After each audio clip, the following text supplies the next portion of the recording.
Eh bien bonjour les amis, bienvenue aux auditeurs et auditrices de cette nouvelle chaîne des Chroniques du Sherpa.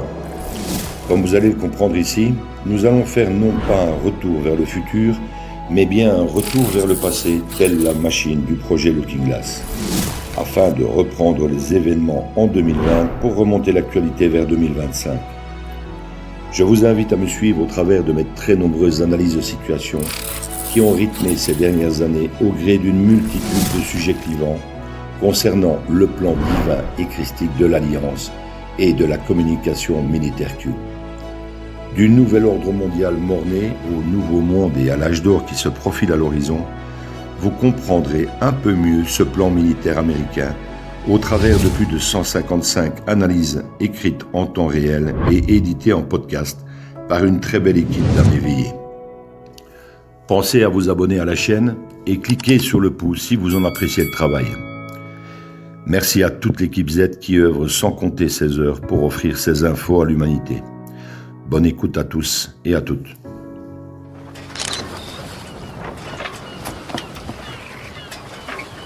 Where we go one, we go all.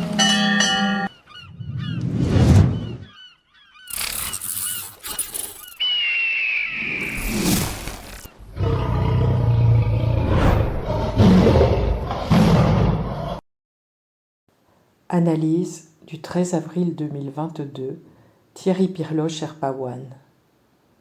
Médias mainstream, sous contrôle de l'Alliance. Je pense que c'est le cas. Il est impossible de dire ce que l'Alliance a prévu pour les médias mainstream. Il pourrait s'agir d'une destruction suivie d'une refonte complète ou alors d'une réadministration temporaire de transition, comme pour les gouvernements. Ce qui est sûr, c'est que le narratif s'inverse. Lentement certes, mais il s'inverse. On le voit tous les jours sur des chaînes françaises totalement corrompues, qui laissent la parole de plus en plus aux dissidents et la place au débat. En revanche, certaines chaînes comme TF1 et LCI conservent une ligne dictatoriale sans faille, probablement pour rendre plus visibles encore les discordances médiatiques entre elles. Je ne pense pas que la destruction des mainstreams soit programmée par l'Alliance. Seuls les milliardaires aux commandes sont dans le collimateur, dont beaucoup ont déjà été arrêtés dans le plus grand secret. Les milliers de journalistes collabos ou sous pression et menaces sont de facto responsables de leurs choix, comme le sont tous les médecins. Mais ils sont les idiots utiles du narratif et ne passeront pas à la trappe, sauf certains plus influents qui ont dépassé les bornes. Je pense que les gros médias continueront d'exister, mais sur reprise et tutelle de l'Alliance, avec une ligne directrice profondément modifiée et avec de nouveaux patrons. Peut-être même qu'ils seront à nouveau renationalisés. Certains gros médias disparaîtront probablement, mais très peu. L'Alliance a pour moi déjà repris le contrôle des plus gros médias mondiaux comme CNN, Washington Post, New York Post, Fox News, etc. L'Alliance a aussi repris le contrôle de Facebook, après Twitter, en dégageant leur CEO ou PDG pour les remplacer systématiquement par des éléments de l'Alliance, armés ou civils.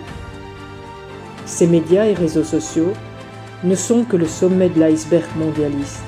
Des milliers, et peut-être des dizaines de milliers de sociétés de par le monde sont reprises en main par l'Alliance. Pourtant, ces réseaux sociaux fonctionnent toujours avec une censure violente, mais contrôlée et à géométrie variable selon le bon vouloir de l'Alliance et du narratif. C'est un grand film, et ce, même dans les médias mainstream. Le bon peuple va se poser de plus en plus de questions, et son raisonnement intellectuel va faire long feu et provoquer un court-jus. Les infos vont s'entrechoquer de plus en plus entre ses propres croyances imposées par les mainstream durant des années et une nouvelle information distillée avec une précision chirurgicale par l'Alliance. Une remise en question se fera ou non dans les familles, et dans les discussions entre collègues au boulot. Le doute s'installera de plus en plus et la vérité sera difficile à encaisser et l'évidence surtout à nier. Ce duel interne va provoquer inéluctablement un choc frontal chez les lobotomisés du bulbe, avec leurs fausses croyances, que ce soit sur la vaccination, l'Ukraine, la politique en général, et le plus important, sur le scandale mondial des élites pédophiles et du mensonge complet sur notre histoire. Nous assisterons à ce renversement du narratif assez serein, car au fait de ces infos depuis plus de 2 ans, voire plus pour certains. Mais le troupeau vacciné ne va pas trop apprécier le spectacle de la vérité nue, de plus en plus dévoilée et en totale contradiction avec les choix qu'ils auront faits inconsciemment durant 2 ans et demi, en accordant leur confiance au système et aux bergers pour plus de confort intellectuel. Cette vaccination était le moyen le plus important de marquer le troupeau, et l'Alliance l'a laissé se dérouler comme prévu.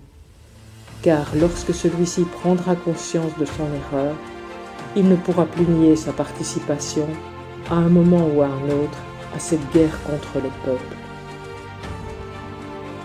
Il n'y a plus qu'à prier pour que l'Alliance ait prévu un antidote pour ceux et celles qui reconnaîtront leurs erreurs passées. Le sentiment de trahison sera progressif, mais tout bonnement insupportable à l'arrivée. Les plus courageux, capables de remise en question, surmonteront l'épreuve et rejoindront la dissidence. Les autres disparaîtront, au sens propre ou figuré. Lors des élections américaines de novembre 2020, je pensais sincèrement que cette alliance allait procéder au réveil complet via le BS, Emergency Broadcast System. Mais il y a eu cette réunion en janvier 2021 où l'Alliance, Trump et le Pentagone ont décidé de suivre la tactique du réveil en douceur afin d'éviter toute guerre civile, que ce soit aux USA ou en Europe. Cette EBS reste néanmoins, de mon avis, leur carte maîtresse et le dernier as de pique de l'Alliance pour un arrêt complet du train en gare, si cela s'avérait incontournable. Les QAnon n'ont pas apprécié ce changement de tactique en janvier 2021. Cependant, ils ont aussi évolué dans la perception des événements et de l'intelligence militaire, et ils ont compris que la violence de la révélation de cette vérité ne pouvait se faire de manière abrupte, sans créer un chaos généralisé, avec un coût incommensurable en vie perdue. La fin du film n'en sera que plus intéressante, car c'est sur des fondations solides que l'on pourra construire le nouveau monde, et non sur des fondations réalisées à l'arrache, sans laisser le temps au béton de prendre. Je pense que c'est le résultat que veut obtenir l'Alliance. Une prise de conscience lente et subjective, dans le calme, faisant appel au bon sens des moins éveillés, pour aboutir à une révolution réelle des peuples avec le moins de violence possible. Un changement de toutes les structures de manière radicale est en cours dans tous les pays, sans que les citoyens lambda s'en rendent réellement compte. Le tout avec l'accompagnement et le soutien indéfectible d'une minorité éveillée et motivée par le bien de l'humanité, à savoir les soldats numériques et les soldats de la lumière et de la spiritualité, que l'on ne peut dissocier du processus en cours. Néanmoins, il est impossible de faire une omelette sans casser des œufs. Même si ce processus extrêmement lent du narratif de l'Alliance produit ses effets inéluctables, il est probable qu'une fois le seuil critique du réveil atteint, cela va créer un chaos de transition temporaire sans précédent, mais nécessaire. Cette épreuve ne se fera pas sans douleur, mais c'est sans commune mesure avec ce que ces psychopathes du nouvel ordre mondial avaient déjà prévu pour nous tous, début 2021. Ordo ab chaos, Sherpa One.